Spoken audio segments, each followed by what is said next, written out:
You never know. You may be talking to someone who may save your life at any time.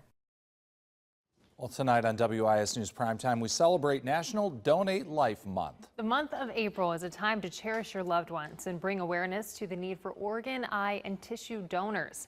Deborah Washington is an Army veteran and two-time kidney transplant recipient. Tonight, she shares her story and the impact she hopes it will have for anyone in a similar situation. She breaks down the fears behind uncertainty and the joy that comes from living your life one day at a time. Our Naomi Popa has that story for us. In the state of South Carolina, there are 1,535 kidney transplant candidates, all waiting for the perfect match. Deborah Washington waited for a donor not once, but twice. Now she shares her story in an effort to bring awareness. Well, this is on my refrigerator for everyone who visits here. And if they should ask me a question, why is that on the refrigerator? Then I tell them my story. That's the reason that it's there. Most of the folks who come here, they know that I've had transplant. But occasionally we'll get someone who have not seen my arm, you know, who doesn't know my story. And that gives me an opportunity to tell them, to share my story. It was 1983. Deborah Washington was 30 years old and serving in Berlin, Germany as a labor and delivery nurse with the United States Army. My legs started to swell.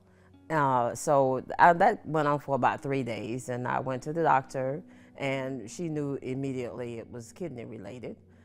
She gave me one 40-milligram tablet of Lasix, and I lost 12 pounds overnight. I was full of fluid. I was absolutely full of fluid. A biopsy revealed something was wrong. A doctor diagnosed her with focal segmental glomerulosclerosis, or FSGS. It was the first time she had ever heard those words. I was angry. I was in denial.